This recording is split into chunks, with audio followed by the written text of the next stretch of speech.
Welcome late on a Friday night. I am Ol'Ed Ed Fries, and I'm joined by my tag team partner on Wrestle Draft, Mr. Chris Perish. Perish, how you doing today, man?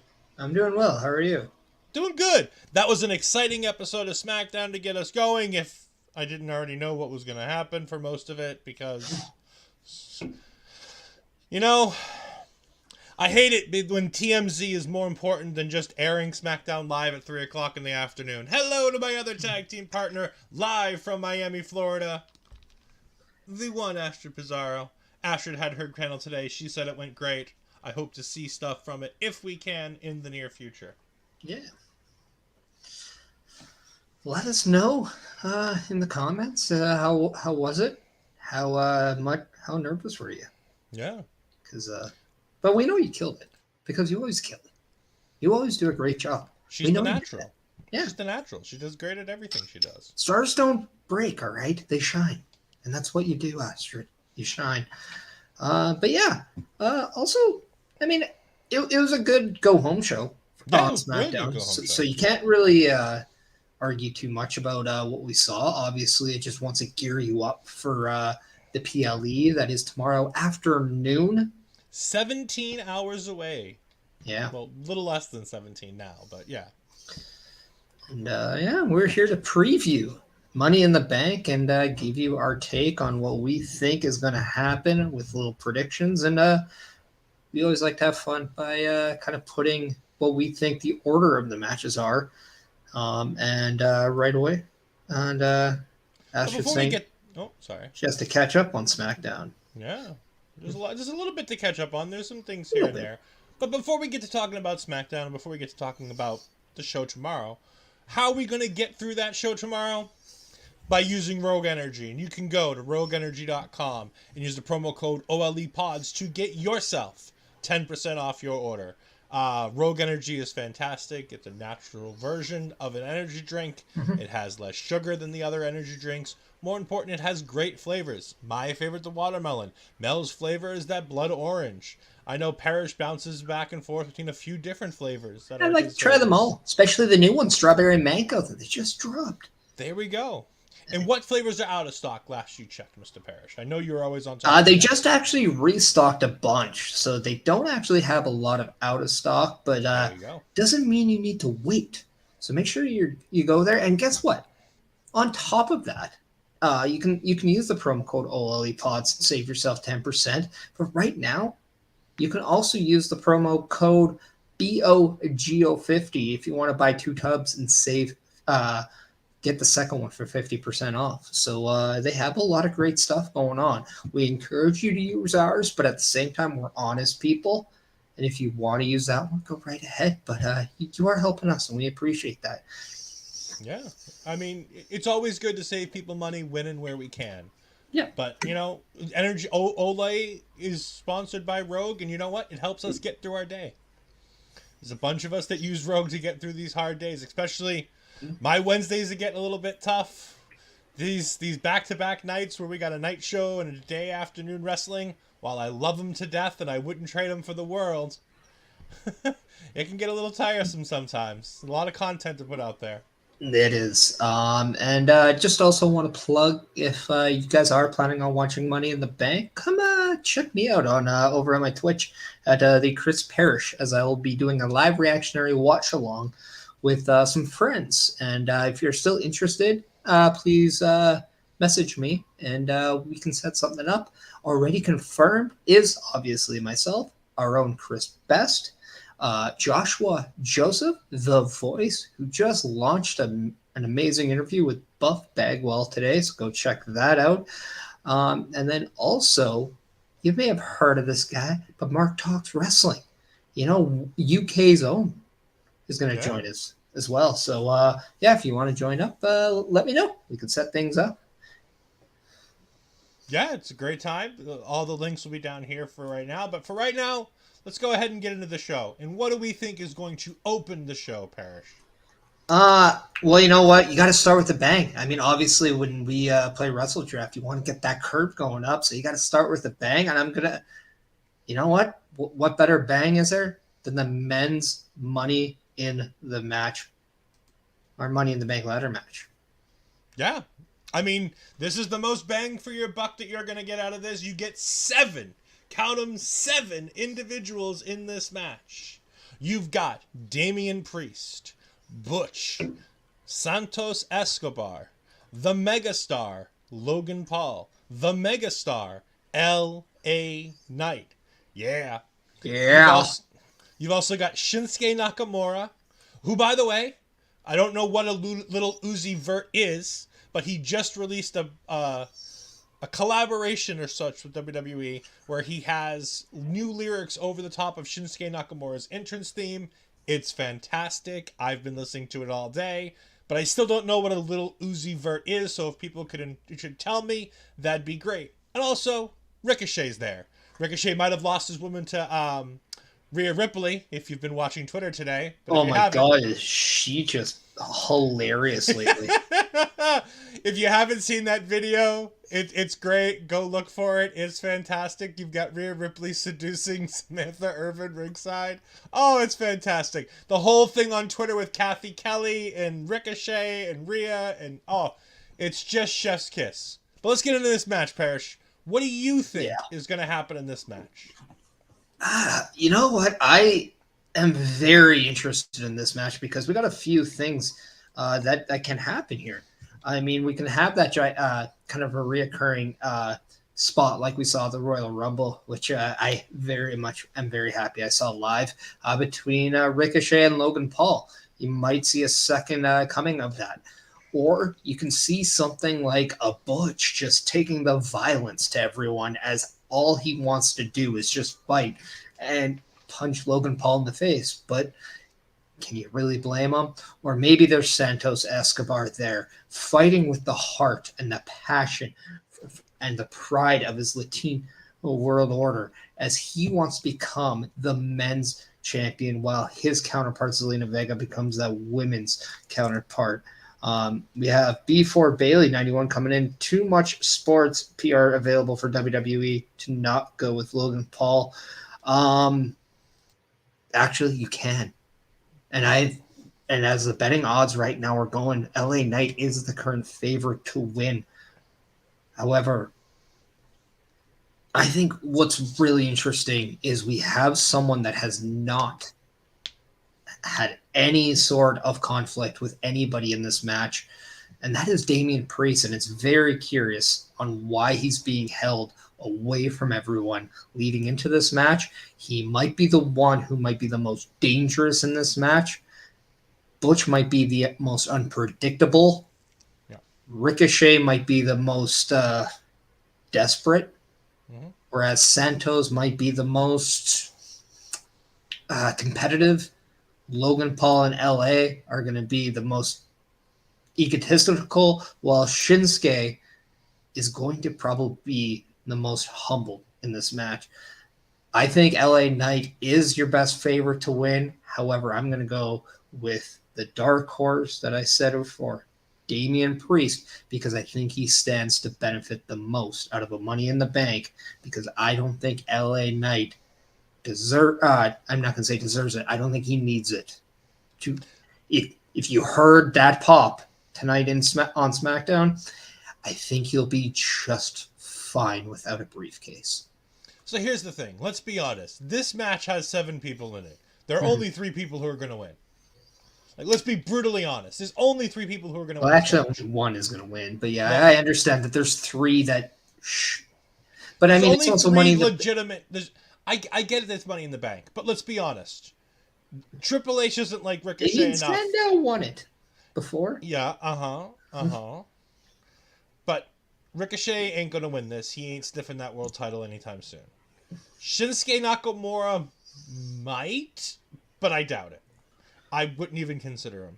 I love Santos Escobar. I love the LWO. But no. Butch... WWE doesn't do enough of putting people over in their hometown to make Butch a legitimate favorite. Although I think it'd be fun to see him, the maniacal little, Scrappy-Doo being held on a leash by Sheamus, to have that briefcase and, have Sheamus stopping him from cashing in week on week, I think would be hysterical. But I don't think it's going to happen. And we got to also mention that in this year, the new wrinkle of Money in the Bank is that you can cash it in on whatever title of your choosing. It's not just designed now for the men and women's respective world titles or heavyweight championships. But just imagine the possibility if Butch is to win and he is then to break the reign of the Intercontinental Champion Gunther for that Intercontinental title match as a, hey, you took away my UK title kind of a thing. A lot of things and a lot of certain circumstances can appear in this match, especially with the LWO meeting the Judgment Day again with Santos and Damian. There's no love lost between those two. But I think you're right. When it comes to who really is going to be that neck and neck on there, it has to be LA Knight. It has to be Logan Paul. And it has to be Damian Priest. It has, you know what? I just can't count out Butch, though. I think knowing that Triple H is such a big Pete Dunne / Butch guy, I don't think you can throw it past Triple H to want to see Butch get that gigantic push coming next, especially. Here's the problem. Every creative decision that Triple H wants to make has to be run past the old man. No, it's the other way around. No, it's not. Yeah. It is not the other way around. He does not have final say anymore. He has final say over everything. Not with the sale that we just saw that has already been kiboshed. He does not have the final say. He has input. No, he has the final say and approves every creative decision. Some he doesn't fight, but every creative decision still goes through the old man now because of the new position he holds in the company. While Triple H is the chief content officer, he has to run things by McMahon. That's why scripts get changed. Already say that he has input, but he does not have final say? No, Nick Khan has never said that. I'm pretty sure that he did come out and say that he does not have final say anymore. No, it is absolutely not the case. The old man has final say over everything right now because what are they called? Encom, whoever it was that bought it. Endeavor, that's the one. N something. Put him in charge to make sure. Encom? It's not Tron, man. They made sure to put somebody that they thought had the best interests of the business at heart because they don't know the business. Now, while I think Triple H is going to be able to get 99% of his decisions through, I don't think Butch having the briefcase is going to be that decision. And I also don't think Triple H would die on that hill. Because we have... You would. We have LA Knight, who is the people's choice. Let's be honest. The people want LA Knight. Okay, but then to also counteract with this, though, LA Knight also just recently admitted that he almost got fired by the old man. Agreed. So if that's the case, the old man wouldn't want him. So if LA Knight is to win, you have to assume Triple H pushed for it because he's the one who, at the end, saved the job of LA Knight. I agree. I wholeheartedly agree because the old man made him a manager. I mean, I've watched that interview. He made him a manager. We got Nubenko jumping in saying, I'm going with LA Knight. I'd love to go with LA Knight. Can we give Noob a shout out for always giving us a shout out there on the Twitter? Always just every Monday, telling every people Friday. to come check us out every time a busy wrestling weekend comes in. So Noob, just from OLE side, we definitely want to say thank you. We appreciate you. And hopefully you enjoy Money in the Bank tomorrow. Like I said, I love LA Knight. I think he would be so entertaining with that briefcase. But like Bailey said before Bailey said, it's so hard to go against Logan Paul because even if he loses with that briefcase, the fact that he can bring that briefcase everywhere and anywhere and have it on display and making sure that it gets its name out there, that's such a big PR availability. Plus, let's be honest, he's earned the ability. We watched that Roman Reigns match. We've watched his match with Seth Rollins. We've watched his matches with The Miz and Rey Mysterio. This guy can go in the ring. There's no reason he can't have that briefcase. And by not being there, people are like, well, then you don't see the briefcase on television every week. You don't. And that, I think, could be great for the Money in the Bank briefcase. Because the moment you hear his music and see him pop up on TV, whether he's cashing in or not, all of a sudden, all the questions are, oh my God, is he going to cash in right now? That could make for some great television. But again, I agree with you. At the end of the day, I think Damian Priest walks away with this briefcase. Yeah. Because He's the perfect person to have this briefcase. I'm just going to say this, though. Where does Logan Paul take this briefcase that the machine WWE can't? I think to the millions of people who support and watch Logan Paul's content, we're not going to talk about DPs tonight. No. Astrid. Talking about Damian Priest, no DP. You save that chat for your Florida SuperCon. But no, what happened in that panel, Astrid? Hey, women are wrestling. Women are wrestling. I know. But no, the places that Logan can take it are movie premieres that Logan gets to go to, whether he's in the movie or not. He's a megastar to that level where he goes to these places and he takes it there, and he gets on places like TMZ, and he has that weekly show on his own YouTube channel that does hundreds of thousands of millions of views every week, which is Impulsive. There is a crowd of people that WWE doesn't reach that Impulsive does. Whether I like it or hate it, he has reach beyond the machine of WWE, even within him and WWE's combined working relationship. There are people in that Impulsive crew that can help get that title over. He can bring it to Jake Paul's UFC fights. But nobody watches those. You'd be surprised. And honestly, with Jake Paul doing UFC and Endeavor having bought WWE, that partnership is a lot closer now. Well, we've already seen Jake Paul on WWE. So we have once. Yeah. In a match that I really wanted to see that we're not going to see anymore, and I'm really sad about. Because I wanted to see the Paul brothers get their asses kicked. Everyone wants to see the Paul brothers get their ass kicked. There is no doubt about that. I agree. I was also going to... Well, except for Astrid, because Logan Paul is, of course, Astrid's favorite Puerto Rican wrestler.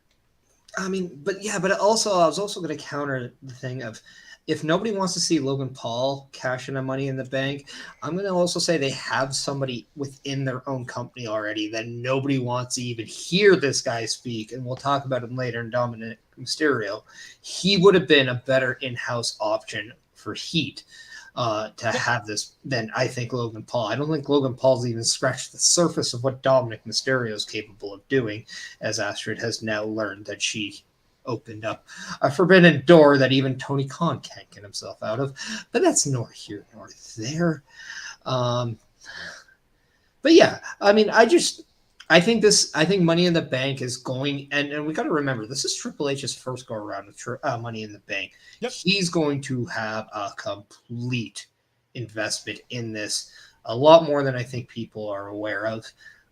Look at all of the NXT representatives in this match, and I do believe we're going to get one of the heart of the NXT competitors with that Money in the Bank briefcase, because at the end of the day, he's a traditionalist, Triple H is, and I know he's going to give it to a traditional, everyday pro wrestler, not somebody like Logan Paul. Nothing against Logan Paul. I'm jealous of how good he is. I just don't think he needs this, because I don't think the Money in the Bank is what they want on every show, opposed to maybe a championship. Yep. Asher says her next choice would be Santos Escobar, but she'd love for Damian or LA Knight to win. Like I said, at the end of the day, I think Damian wins. The bigger question is our prediction for the next year. Will the men's Money in the Bank winner cash in and win the championship that they cash in on? I think if Damian Priest wins it, actually, let's go right through the list. Let's actually just run through the list, though. If Ricochet wins, do you think he cashes it in and wins a title? Because it doesn't have to be the World Heavyweight title. No. I could see him winning it and winning the tag titles with Braun Strowman when he comes back because of the year. If he comes back. Yeah. Logan Paul, I don't think he, even if he wins it, I don't think he wins the title. I think it's just him having it is the win right there. Shinsuke Nakamura, 100%. I think if he wins the title, because that's probably the last time you see him with an important title in WWE. If Shinsuke wins, the only title I see him winning with it is the NXT Championship. Man, you were totally... That would have been the best thing if you said the only title I see him winning would be Intercontinental. That would have been so picture perfect. It would have, but it's not... I know. Honestly, I don't think that there's anybody who takes that belt off Gunther until they're ready. And honestly, I can see Gunther walking in with 2 titles at WrestleMania, to be honest. I don't see him losing. If Santos wins, I do not see him winning a title. I know it's weird, but You know what? I'll say yes for Santos. I think I could see him winning the U.S. title. I just don't think Santos is in a position where he's going to do that and only go for a mid-card title. I think if you want him to do anything, you want him in that title picture with somebody like a Roman Reigns or even Seth Rollins. Butch, yes, on both accounts. Yep, 100%. Damian Priest, absolutely. LA Knight, absolutely. And I think when you can say yes to both, I think they're strong contenders for this match. I could see. Here's the thing. I could see LA Knight cashing in this title and winning a world championship, as long as it's after Roman loses the undisputed championship on SmackDown. Because I think as long as Roman holds that championship, I don't think there's anybody who takes it except the person they want to win it. Here, I'm going to pose something for you. Imagine Roman Reigns heads into WrestleMania 40 in Philadelphia, still champion. He goes up again. Just hear me out. He goes up against, say, Cody Rhodes, and they revisit this, and Cody Rhodes finally gets that win, finally wins that championship. Mm-hmm. And then Logan Paul cashes in on Cody to take that away from. That is the only time I could see Logan Paul doing it. Outside of that, in the words of LA Knight, nah. Yeah, I mean, I guess. Like, I don't think that there's a world where Logan Paul doesn't win. Like, I think crowd nonetheless, dude. I think Logan Paul could win a championship with the Money in the Bank. I don't think they will do it. No. I think he could. I think he could have a good enough match and stick around long enough to have a feud, to go ahead and have a feud or two for the championship. I'll be honest with you. I don't think whoever wins any of the Money in the Banks actually cashes in successfully. On either side, men or women's. I think we're having 2 failed cash-ins this year.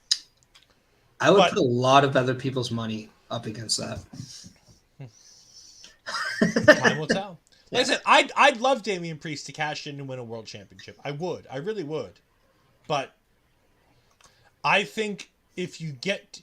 Damian Priest is already in that... They've finally made the move to put Damian Priest in the world championship picture.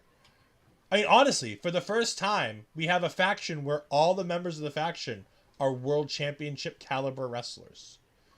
That including the guy who I want to see get beaten down every single week because he has the most punchable face in wrestling. And no, not Logan Paul. That's Dominic Mysterio.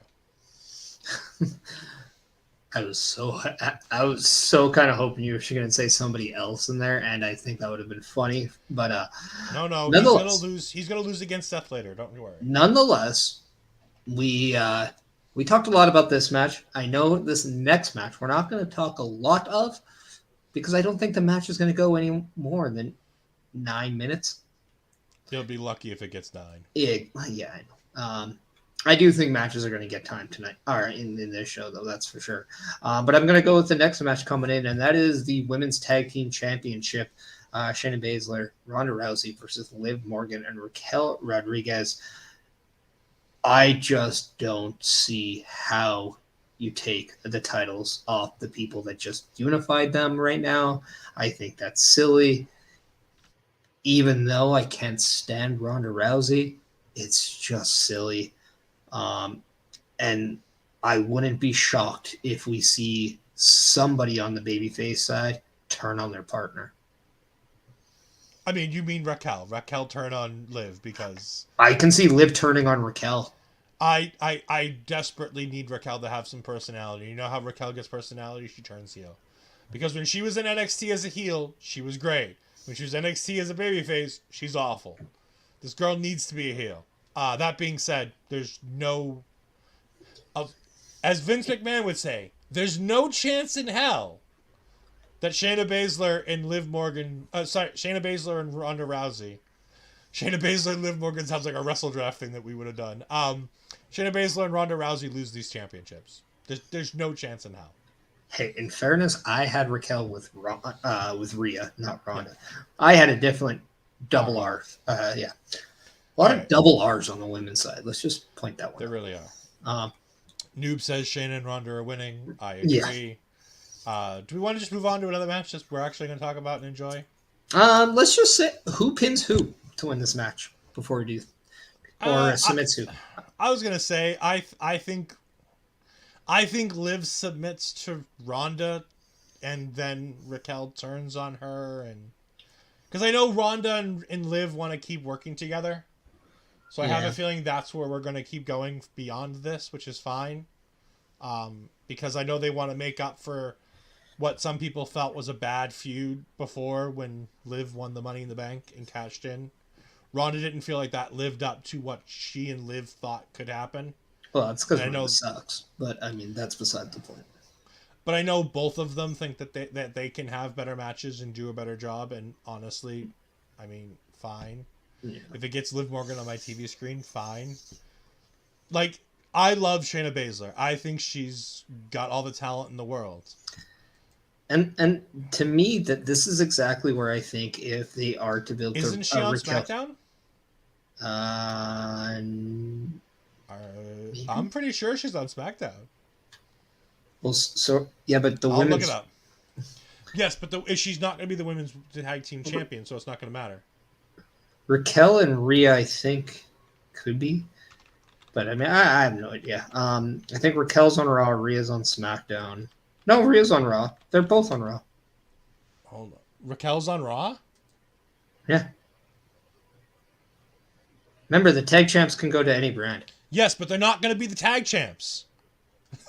No. But I'm saying this is how this match happened, because the tag champs can go to any brand, whereas Liv and Raquel, I think, are both on Raw. Yes, they were drafted for Raw. Okay. Yeah. So, yeah, and I truly believe Raquel will be a heel against Rhea. I truly believe that. I think the fans will choose Rhea over Raquel. 100%. The fans are going to choose Rhea over Life if she were... Never mind. We're not going to finish that. Yeah. Asher coming in saying, I wonder if the Unholy Union would make their presence known to get a rematch. I hope so. I think it'd be fun in the UK to pop the crowd, since they're both from Wales, to do that. I don't expect... I'm sorry, not Wales, Scotland. Oh, God. The UK people are going to yell at me. Oh, God. They're from Scotland. So... But no, I don't think... I think it'd be fun, but I don't think they're going to. I don't think they made the trip.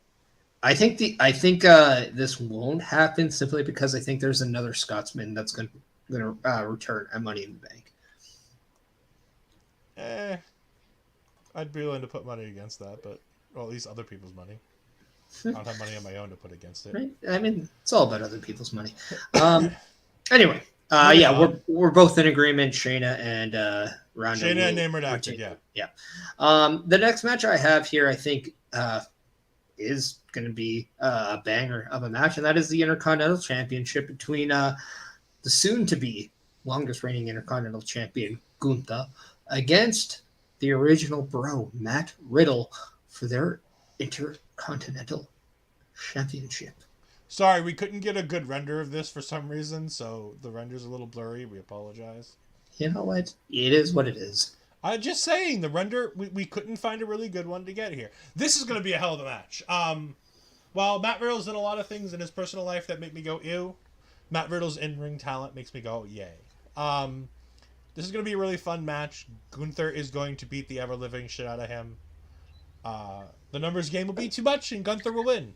Riddle's also going to take it to Gunther. Let's not kid ourselves. They are going to kick the crap out of each other, and I'm here for it. In fact, I even think this is going to bring out Kevin Owens and Sami Zayn, as we've seen them and the other two members of Imperium, Ludwig Kaiser and Giovanni Vinci, get involved as well. So I would not be against them coming out to help Riddle, who gets attacked 3-on-1 after the match when Gunther defeats Matt Riddle, because there's no way. The original Bro is winning the Intercontinental Championship right now. Not this week. Noob and Co jumping in. Gunther winning just to embarrass Riddle more. I do think this is a dark horse for match of the night, though. I don't think it needs to be that much of a dark horse, but yeah. Well, I think a lot of people are just expecting the men's Money in the Bank match to be a banger. I think a lot of people are going to expect the men's tag match to be awesome, and I do think a lot of people are looking forward to Seth and. I think there's a lot of bangers on this card. I just think people might be overlooking this match because of what else is on the card, because this is a wicked card. I was gonna say, I'm like, it's hard to really like. There's no, other than the women's tag team title match, there's no stinker on this card. And I will say this: if that match ends up being good and decent, this is going to be potentially one of the better PLEs WWE puts out this year. Yeah. It'll be rivaling probably what, Backlash and Night of Champions? I mean, really, have they done a bad PLE this year? No. Yeah. I rest my case. Triple H hasn't put out, I don't think Triple H has put out many bad PLEs since he's been in charge. This is gonna be a banger. People are gonna get bloodied, people are gonna get beaten up, you're gonna see red marks all over everybody, they're gonna get all kinds of welts. And at the end of the day, Gunther's going to win because Gunther wins LOL. Yeah. Gunther. Now, here's the thing. Does Gunther win with the power bomb or does he win with the splash? The power bomb, I guess? I don't know. I think he hits the splash. I don't think it works, so he goes to the power bomb. But it could be vice versa. I mean, he could win it with a suplex for all I know. Like, this dude can win it with everything. I'm guessing he's going to win it with the powerbomb off the top rope. Maybe? Yeah. It could be anything. This guy is so good, it really doesn't matter what he does. Yeah. Anyway, next up, I got the other Money in the Bank ladder match here. I got the women's Money in the Bank match here as we have Io Sky versus Trish Stratus versus Zoe Stark versus Bayley, who retained her spot tonight on SmackDown after defeating Shotzi, versus the Lena Vega versus the man Becky Lynch. This is a 2-horse race for me, to be brutally honest. It's a 2-horse race. It's either Io Sky or Becky Lynch. You don't think Trish Stratus could pull this one out? Nope. Why? I think putting the Money in the Bank on Trish Stratus is an even more unreal, stupid idea than putting the Money in the Bank on Ricochet. I think there is zero reason that Trish Stratus needs to have something that can guarantee her a title shot. She has the Money in the Bank by just being named Trish Stratus. She can get a title match whenever her heart desires, with whatever champion she desires, just by saying, I'm doing it. I think Becky Lynch, the only reason why I even think Becky Lynch potentially wins this is because I think they want it to round out her resume. They want her to have as many accomplishments and as many of those accolades as they can, like Asuka. If Becky Lynch wins this, she joins Asuka as the only people to have essentially won everything there is to win in WWE, with the exception of, for Becky, the NXT Championship. I mean, okay, say that again, though. I just want to make sure I process that properly. Yeah. If Becky Lynch wins this, she'll have won the Raw Championship, the Women's Championship before it became a brand central one. She'll have won the SmackDown Women's Championship. She'll have won the Women's Tag Team Championships. She's a former Royal Rumble winner. And she's main evented WrestleMania. The only thing missing on her resume is Miss Money in the Bank, which Asuka already has. Yeah. Now I'm gonna put. I think you got to put Bayley in that position too, because she's won Money in the Bank. She hasn't won a Rumble. She's done. I think Bayley is just right up there with accomplishments. They're just different ones. I don't think Bailey wins. I think this confirms the breakup of Io and Bailey. I think that's what this match is going to be there for. And by default, I'm actually canceling both of them out. Okay. I think Becky Lynch and Trish Stratus are going to try to cancel each other out in here. Mm-hmm. I think Zoe Stark's a wild card for Trish Stratus. And I think this match could be designed for Zoe Stark winning this match only to hand the briefcase over to Trish. In her own words of saying thank you. I can see that. I think this is a huge, huge opportunity to catapult somebody that nobody thinks. Io Sky. You want to go with Zelina Vega? No, hear me out. I didn't say this is my prediction. Oh. I think this is a great time to pull the trigger on Zelina Vega. Whether or not they do it, could not tell you. New coming in saying Io Sky is going to win because Asuka doesn't need a feud away from Charlotte Flair and Bianca Belair. I 100% agree with you indicating that Charlotte Flair and Bianca Belair are going to go and feud. 100% agree. I think that's the match at SummerSlam right there. Yeah. Asuka and Io has been teased. I think everybody wants to see it. Yeah. I think Io Sky wins this. I don't see any. I see the idea that her and Bailey cancel each other out. I think this ends with that Lion King moment. I think Io's climbing the ladder and Bailey tries to stop her and says, no, for me. And Io gets one step down and then palm strike to the face. And Bailey goes tumbling down to the canvas and looks up as Io Sky wins this match. I'm not against that. I actually would love to see Io Sky win this match. I just think with her being on the same brand as Asuka, so are they not on the same brand? Yeah. They don't need a Money in the Bank necessarily. They can make that organic. Yeah, I think you use the Money in the Bank as a secondary way for Io to win the championship. I do think they could be going to Ronda and Becky after Ronda or Becky and Trish. So on that point, I don't think you're gonna have Becky win this because organically you can go there. I think this is a time where you have Zoe Stark or Trish Stratus win. I'm gonna go with Trish Stratus winning. I don't think anybody's gonna see it coming. Yes, we're referencing The Lion King. Absolutely, we're referencing The Lion King. Yeah. It's a fantastic movie, and all of wrestling should be built off of it. No, I don't think Logan Paul was ever intended to be in the men's match until Logan Paul said, "Hey, I'm gonna go to London. Do y'all want me in the match?" And they went, "Well, sure, fine." This was something I was kind of surprised they didn't do because they added a seventh men entrant.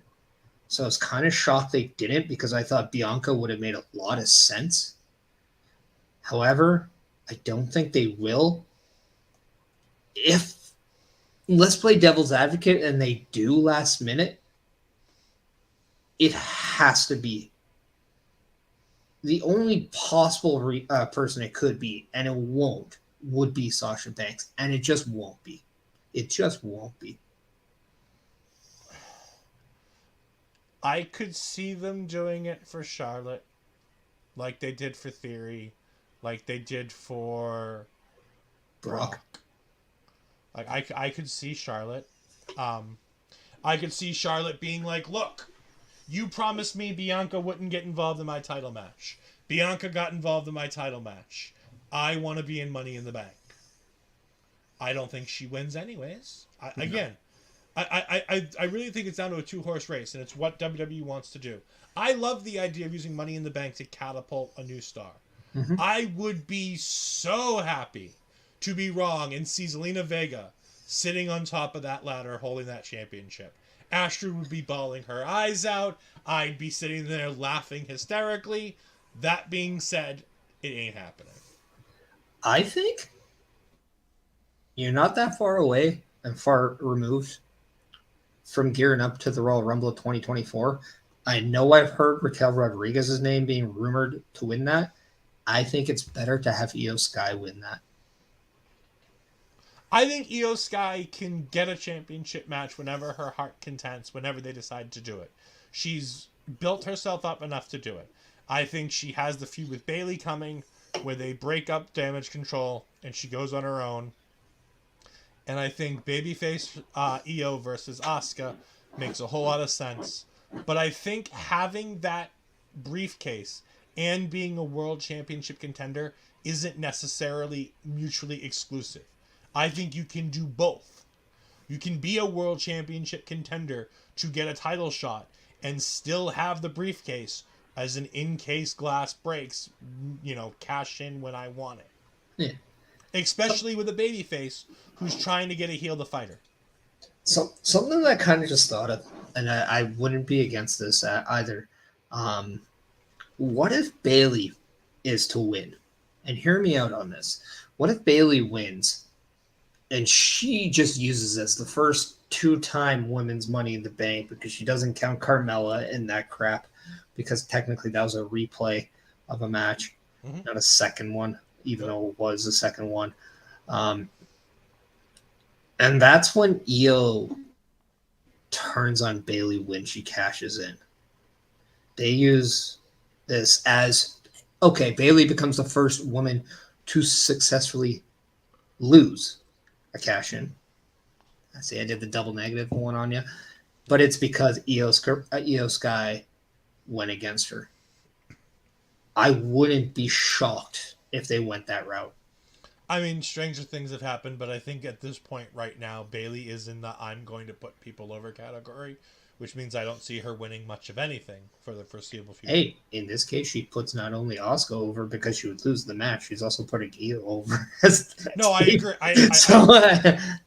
But you know what I'm saying. I don't think Bayley wins any important matches for the foreseeable future. Yeah, I mean, it's hard to say.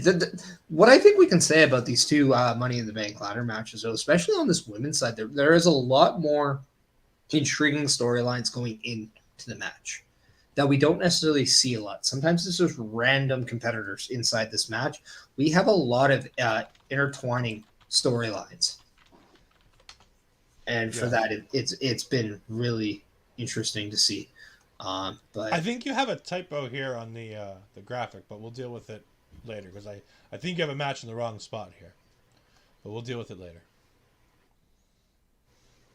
Well, I didn't really necessarily put them in the... Oh, I thought these are normally in the order that he wants them. And I see one match at the very bottom that I don't think is going to be the main event. And I'm like, wait. All right, so are we going to the next match? Yeah, the next match, I think, is going to be the World Heavyweight Championship match between Seth freaking Rollins and Finn Balor. And I know I said I think I'm going to see a different Scotsman here. I didn't say I was going to see him in the ring or live. I think we're going to get a promo with him. Because in this match, I firmly believe JD McDonough is going to establish himself as part of the Judgment Day. You realize JD McDonough is Irish, yes? Yeah, I know, but people thought when I said Scotsman, they're referring to Drew McIntyre. Yes, well, I think we're going to get a promo saying he is coming back. I don't think he's actually going to appear. I just think we're going to see him being referenced in returning. JD McDonough has been teased about joining the Judgment Day for a while now. Almost every other Judgment Day member is busy with something else in terms of matches. Rhea Ripley is going to be side by side with Dominic Mysterio, with Cody Rhodes. I don't think anyone is going to be on the side of Finn Balor going into this match. And that's where I think JD McDonough is going to align himself with Finn Balor at some point in this match. I still think Seth Rollins finds a way to win. I would not be surprised if this match doesn't end in a pinfall or submission and could end up as a DQ, setting up another match down the road. But the big tagline is JD McDonough is now a Judgment Day member. I mean, yeah, sure, why not? I know JD McDonough doesn't necessarily want to be aligned with Finn Balor, doesn't necessarily need to in his own personal mind.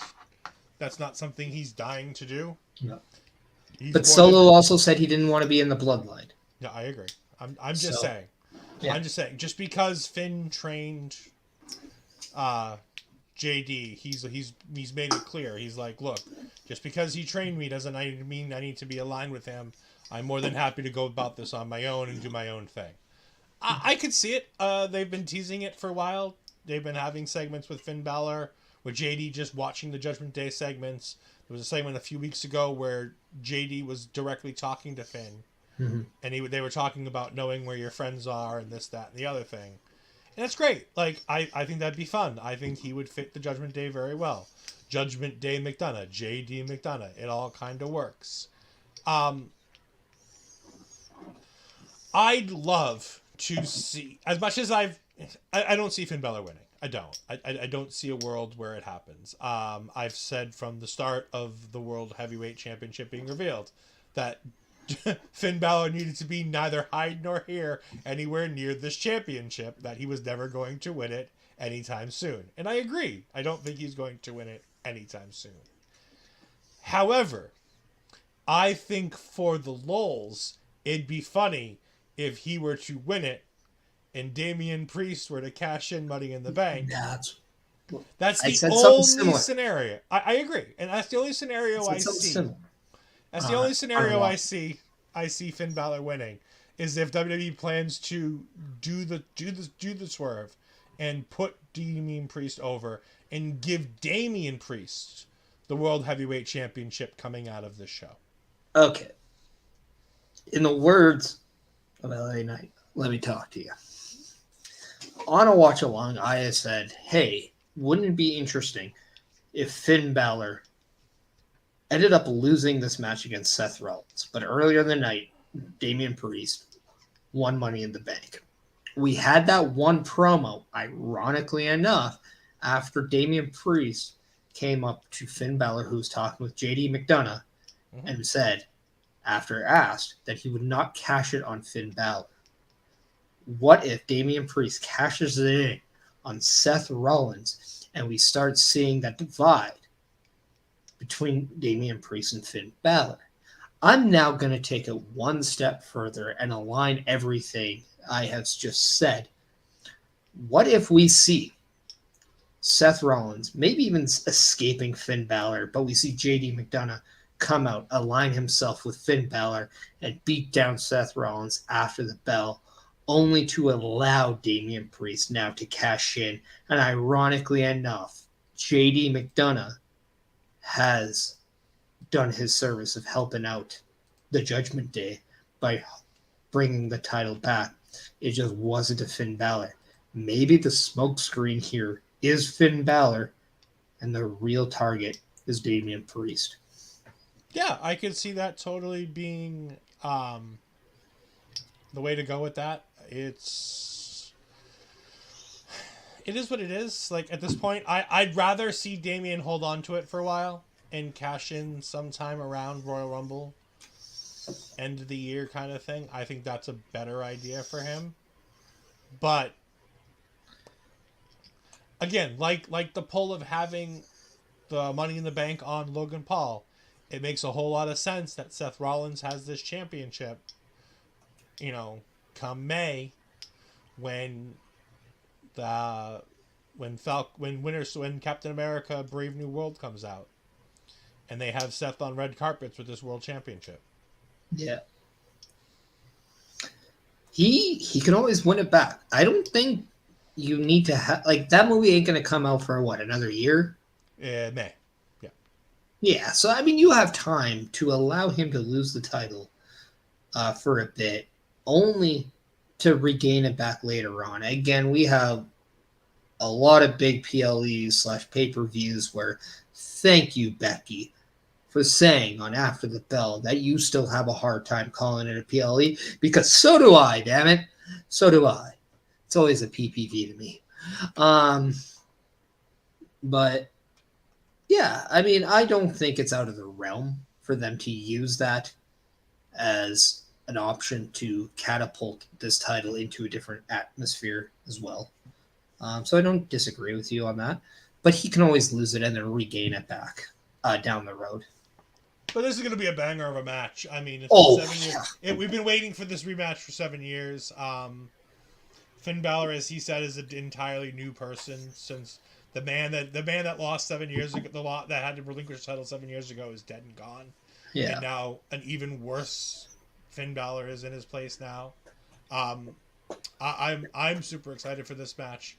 I hope that Seth Rollins does a very, very careful and safe buckle bomb in this match at some point, and that I want Finn to sell it like he's dead to the world and then go and evilly attack Seth Rollins for about 10 minutes. Yeah. But yeah, I mean, at the end of the day, I can't pick against Seth Rollins this early in his championship reign. I think that's something that a lot of people are bored with Roman Reigns, and that is they can't see anybody beating Roman Reigns unless it's like the obvious. I think this is a time to really book this championship in a position where storylines, it all makes sense, it all fits.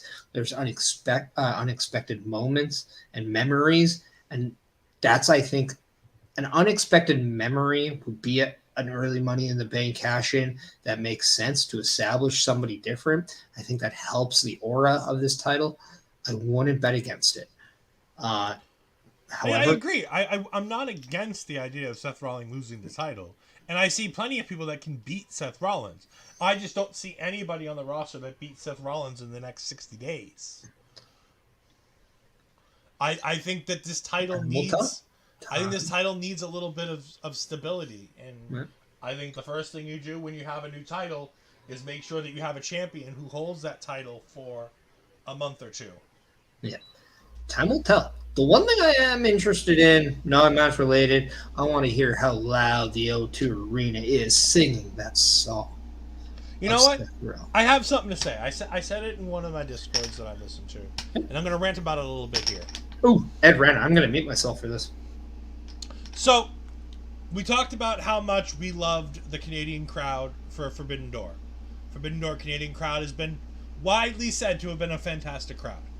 We all ranted and raved about how well the crowd was in Puerto Rico for that show there, Backlash. It was fantastic. The Saudi crowd was pretty darn good when we went to Saudi for Night of Champions. I hate the UK crowd.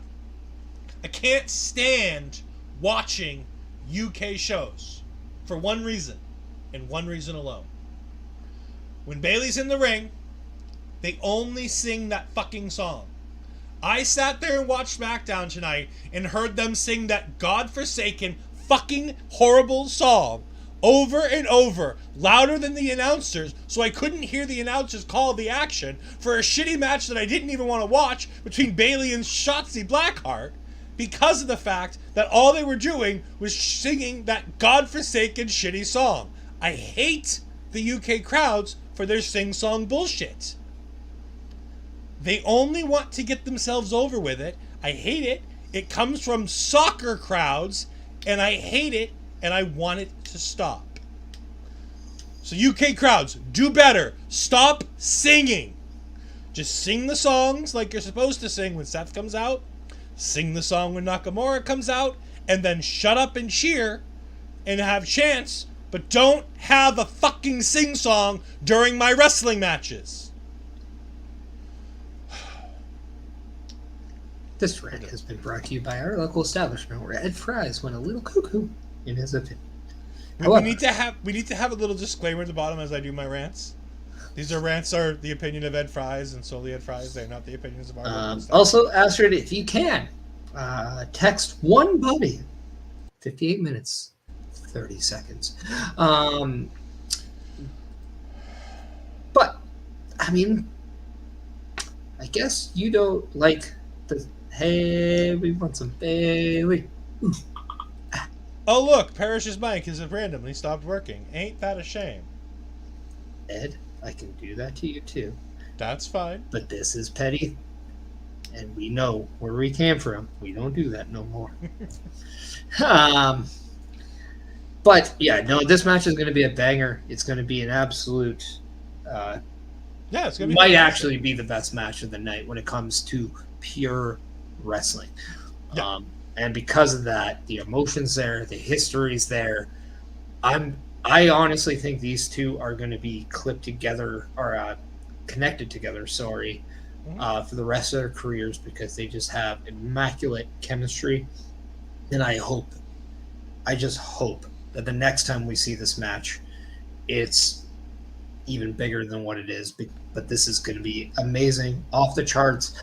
By the way, I also think this is the SummerSlam match, to be honest. I think this is the WWE SummerSlam match for the World Heavyweight Championship. I think there's a rematch when I think Damian Priest might be involved, too. Yeah, I mean, it... Because Cody's occupied, so Cody's not going to be in the match. The only thing I can think of is if Seth wins this match, they are 1-1, and they would have to do that rubber match. Yeah. And they don't have to, but I really want them to. Yeah, come on. Anyway, I think moving on.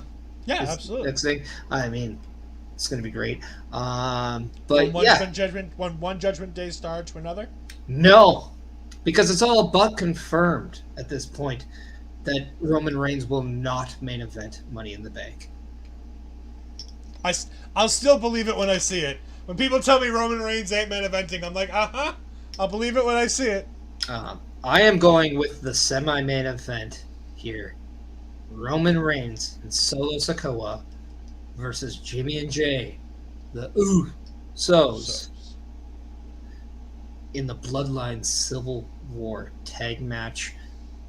This, if we want to talk about storyline, if we want to talk about emotional investment, if we want to talk about cinema dramatic at its finest, the Bloodline has been kicking our ass for the last 3 years.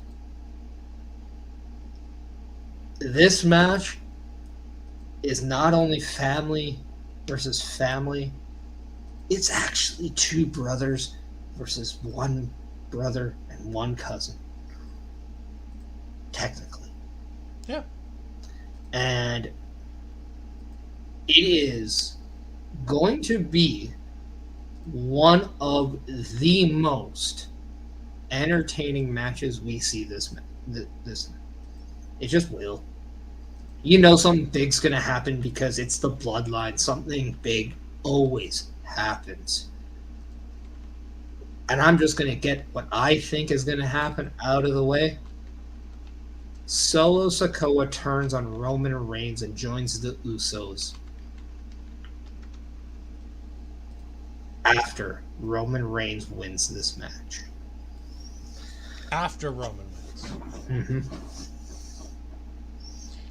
On the Ol'Ed Twitch, I have just put out a poll to see what the people think is going to be the result of this match, because we have that ability. I think the Usos win this one. I think the Usos do exactly what they say they were going to do. I think that Jey Uso pins Roman Reigns tomorrow night. That is one thing I surely hope I see. I think that this is the best way to have somebody beat Roman Reigns and have it make sense, to have it fit the story, and to have Roman be more than happy to do the job. Because I think Roman would have done the job for so many people so far in this storyline that he would have gladly lost by pinfall at some point to do this. But I think right now, with where everything is, and that this being a tag team match, there is no better time to pin Roman Reigns than right now. What's up, Dar Amazing? How are you tonight? Tell us what you think in the chat, and tell us what you think, and go ahead and vote in the poll about who you think is going to win this match. I have the Usos pinning Roman Reigns. More specifically, I have Jey Uso pinning Roman Reigns. Perish has Roman Reigns pinning one of the Usos. Jimmy. I think Roman Reigns pins Jimmy because I think they save Jey and Roman. For some reason. Because, you just can't. You just can't spoil this right away. And that's the thing. SummerSlam's right around the corner. Also, before I get to anything, I just want to point out the comments here. We got your Amazing also coming in. I'm doing good. Plus, I think Roman and Solo get the win. Hell yeah. She's on my side. He's on my side, sorry. For Bayley 1991, this is the next to last match. It'll take all the air out of the arena before a main event with Cody and Dom. Perhaps. Yeah, and that's another thing. Like, I know that they've talked about having something big planned for Cody and Dom. And let's be honest, it's a big thing named Brock Lesnar. Let's 100%. There's no joking here. There's no veiled things. Brock's coming back because they're doing Cody Brock 3 at SummerSlam. Yeah. We all know it's going to happen. I think that happens in the semi-main. And I think you try to tire out the crowd. Because this is a match that no matter how big the match before it is, this match can carry along over that line. So if you put Dom and Cody there, and you have the crowd booing Dom out of the building like they're going to do, that you can still get the crowd back up for this match in the main event. But, like I said, I could see this opening the show. If you ask me, the only match that should main event this is the only world title in but they won't. The show. No. And to me, that is one of the biggest mistakes they're doing with this title is by not making it a main event title. They're amazing. It is never too late to bring in your prediction. That is what this is all about. Nobody put their predictions in, so I'm going to try it one more time. Yeah. But, no, I think this match is just going to be absolutely amazing in every single way. You're going to get nothing but drama. You're going to get nothing but cinema excellence.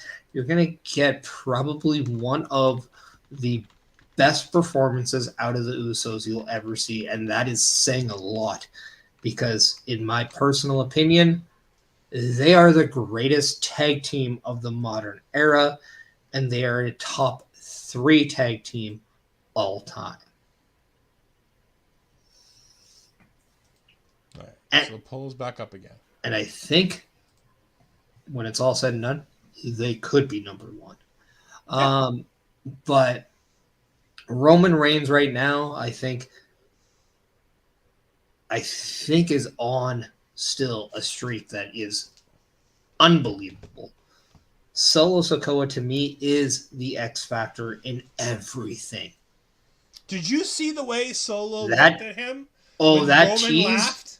That tease on SmackDown was everything I needed to see to understand that Solo Sikoa could very well be the reason why Jey Uso defeats Roman Reigns for that championship. So to put it out there for those who haven't watched the show, spoilers, yada yada. Tonight in the main event segment, you had the Bloodline Civil War face to face, and you had the Usos come to the ring at one point, and they were like, "Look, we don't acknowledge you. We don't acknowledge you as a tribal chief. You aren't our tribal chief. We aren't that. We aren't that. You know what though? We do acknowledge somebody who could be the tribal chief. I don't want to be the tribal chief. Jay don't want to be the tribal chief. But we know somebody who could." And they both stand and say nothing and look directly at Solo Sikoa. And Roman laughs, like belly laughs in the ring, thinking this is the funniest thing he's ever heard. After giving you the look like he just took a gigantic dump in his pants because he was scared.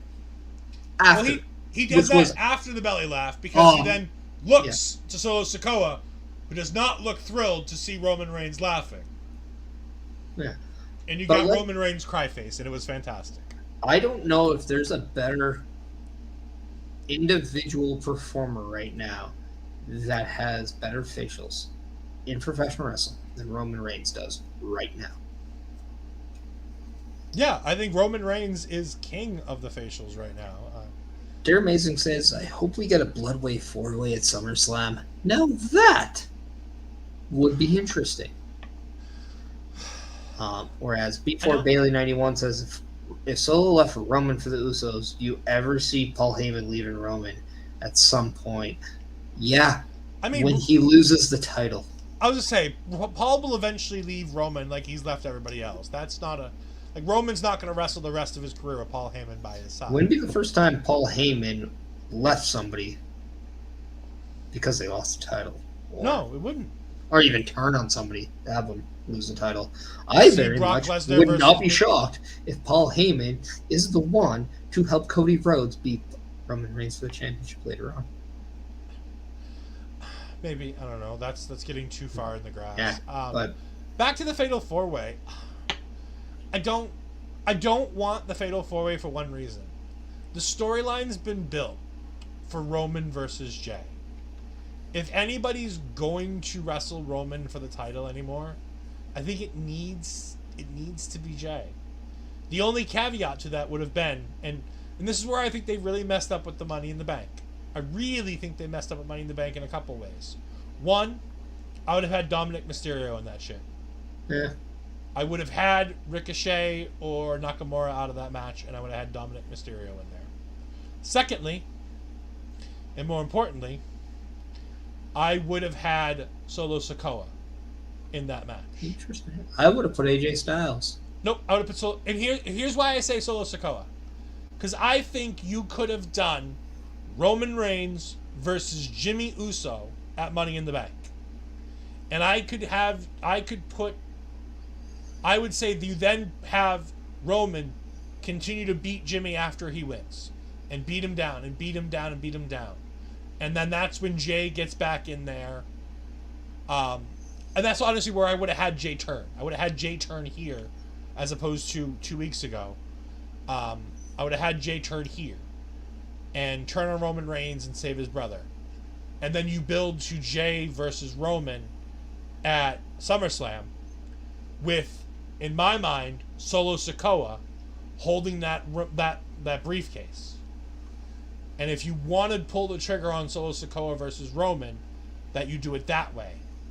Because I think the best way to get that title off of Roman is with a cash-in, and whether it be by Jay or having Jey Uso win it outright.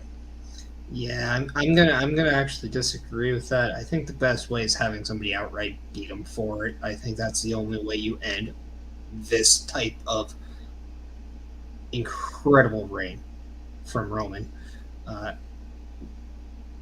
There's just no, like, I don't know. I think it has to be definitive. I think it has to be unanimous. I don't think there should be any question marks left when Roman Reigns loses that championship. And a Money in the Bank, I think, does that. I could see Solo coming up to him being like, guess what? Me and you, tonight. And just handing the briefcase over. Like, I could see him doing it like that, as opposed to doing like a Roman gets beat down, then there's a cash in. I could see it being at the beginning of the show, you know, on a SmackDown, on a big SmackDown where they need a number. They go ahead and Solo goes, guess what? I'm cashing in. Yeah, I just don't think the Money in the Bank touches Roman Reigns this year. I definitely don't think it touches Roman Reigns. I don't think anything touches Roman Reigns this year or any year. No, I just don't think anything with the Money in the Bank. I don't think it goes in the direction of Roman Reigns. I think that's all designed for Seth Rollins and his World Heavyweight Championship. I just can't see a cash in and Roman right now. We've been teased about it for 3 years. Well, no, I agree, and that's why I think that's why they don't have Solo Sikoa in this match. Yeah. That's why you don't have Cody Rhodes in this match. Because you don't have the cash in. Well, and if we want to go there, we don't have a Gunther, we don't have an AJ Styles, all guys that still have the capability of having legitimate moments with Roman Reigns. I mean, I think if Gunther and Roman Reigns are going to have their moment, it's going to be over 12 to 14 to 18, 24 months from now. I mean, that could very well be your WrestleMania 40 main event. No. I think if Gunther goes for a title at Mania, it's Seth Rollins. Yeah, no, I'm just saying I think Gunther wins the round. Or Cody, whoever's holding the World Heavyweight Championship, I would say. Oh. But we've talked about Solo, we talked about Roman, we talked about the Usos. It's been a while. Let's get this on and over with. We got one more match. Yeah. And we the have most punchable face in wrestling, Dominic Mysterio versus Hey London. What you want to talk about? Cody Rhodes. I don't think Dom has the most punchable face in wrestling. I think he has the most punchable face in WWE. No. I'm looking right at it, and I still want to punch it. But, I mean, I don't know. Most punchable face in wrestling, I'm telling you. In Edwards, in Old Ed's humble opinion. Okay, there we go. Most punchable face in wrestling. Yeah, this is definitely a moment in time. Like, think about this. This is definitely the biggest match of Dominic Mysterio's career to date. By far, in a way. Yeah. If this is the main event, it's very much rumored to be the main event. This is a gigantic opportunity for Dominic Mysterio. And here is what I think, people. He wins. Yeah. I mean, I don't think he wins because of anything he does, but yes, I think he wins. He never wins because of anything he does. I think he wins because Brock Lesnar does. Yeah, and this is the best part about it. We have every other member of Judgment Day somehow eliminated from the equation. And we think for the first time ever, Dominic Mysterio is going to get the living snot kicked out of him until we get a returning Brock Lesnar that somehow doesn't care for Dominic Mysterio, but does care about beating up Cody Rhodes. And Dominic, you know what I love? What's that? A finish where you know the heel doesn't do anything, it still gets the win. Oh, yeah. I reminisced that first ever Hell in a Cell match with Shawn Michaels and Undertaker, where Kane debuted, beat up the Undertaker, and crawling in a pool of his own blood, Shawn Michaels just put his arm over the Undertaker for the 1, 2, 3. And I think that's exactly what's going to happen here in this match. We have Bayley saying, putting aside the Brock Lesnar for a moment, does Rhea Ripley interfere in this match? Absolutely. I absolutely think she gets involved. I mean, I think she might get ejected from this match. I was going to say, I think so too. I don't think she lasts the entire match. I think she gets kicked out at some point. Yeah. I honestly believe at some point in this match, Dom is faced to go at Cody alone. And just when you think he's done for, we get Saskatchewan's own Brock Lesnar. I have another question for you, and it's another one of those what-if kind of questions. Mm-hmm. Do you think we get the WWE return of Eden Styles, a.k.a. Brandy Rhodes, at this match? Do you think that she's the one who gets rid of Rhea Ripley at ringside?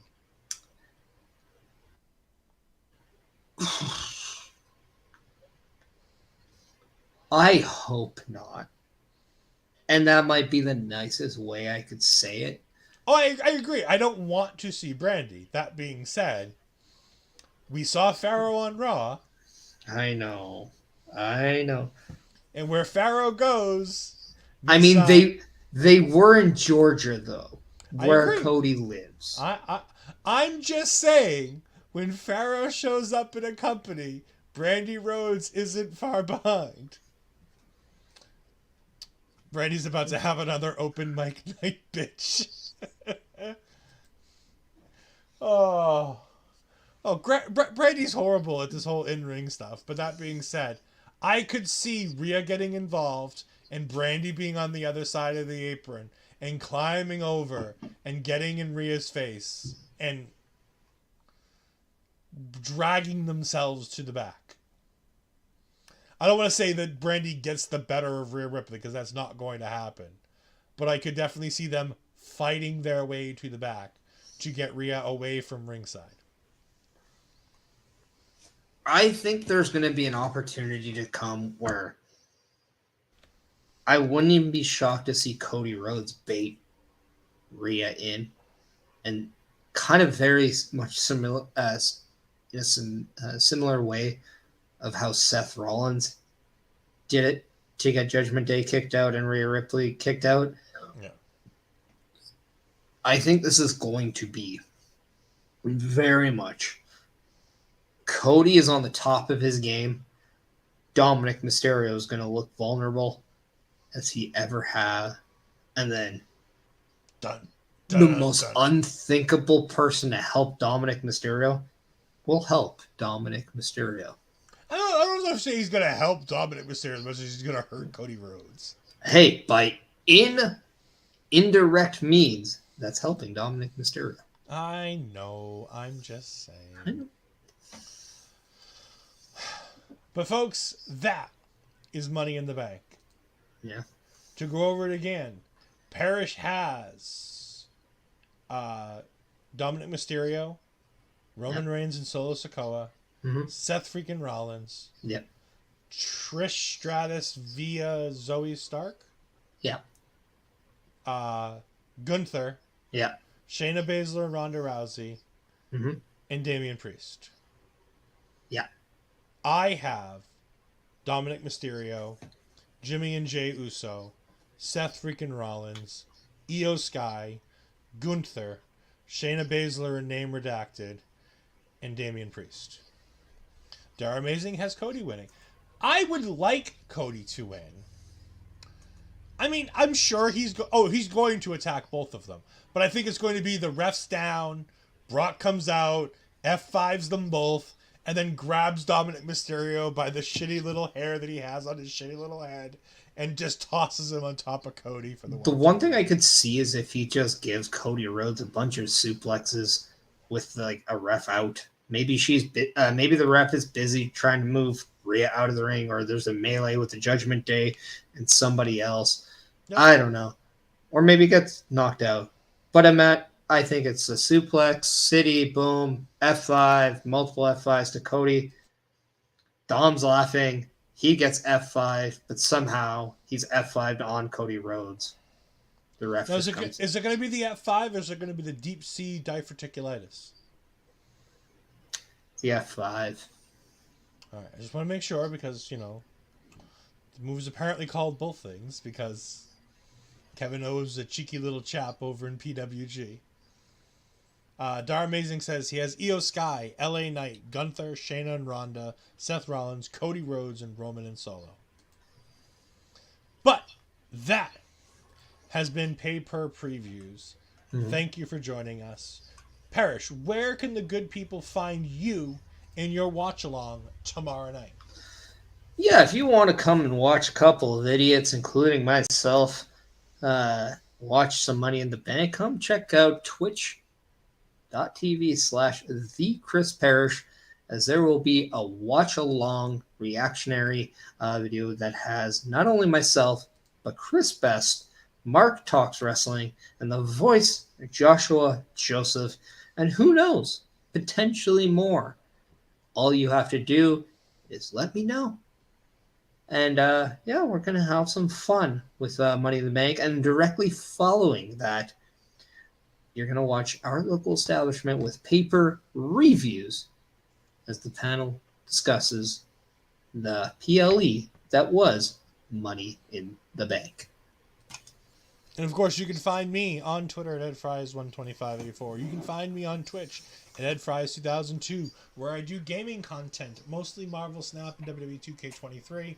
Right now, 2K23 is off commission, as I cannot get my controller to work after the last Wrestle Draft, and I'm still, 2 days later, having issues getting my controller to work. You can also find me every Tuesday night talking all things NXT on Taking Over with Ashton Pizarro. This week we will be talking about the July 4th taped edition of NXT, which will include the Loser Leaves NXT match between the Schisms Dyad and the Creed Brothers. We have other matches on that show as well, but you can go ahead and join us Tuesday night after NXT to find out what we think about that. Also, you can find me most Wednesdays doing Wrestle Draft. It'll be on a different day this week. And you also can find me most days on Wednesdays doing Marvel Talk with my man Andre C. Both of those things will be on another day this week, as both Andre C. and Chris Perish will be at AEW Dynamite live from the YEG this upcoming Wednesday night.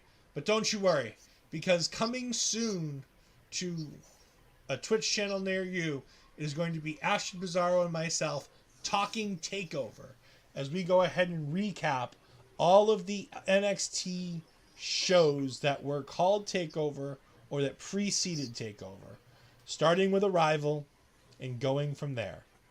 You can go ahead and catch all of those reviews either on the Our Local Establishment channel or on our own Twitch channels, which you can find very easily. But for myself, Ol'Ed. Hold on. If everyone's watching Our Local Establishment on the Twitch, we will be rating The Lounge.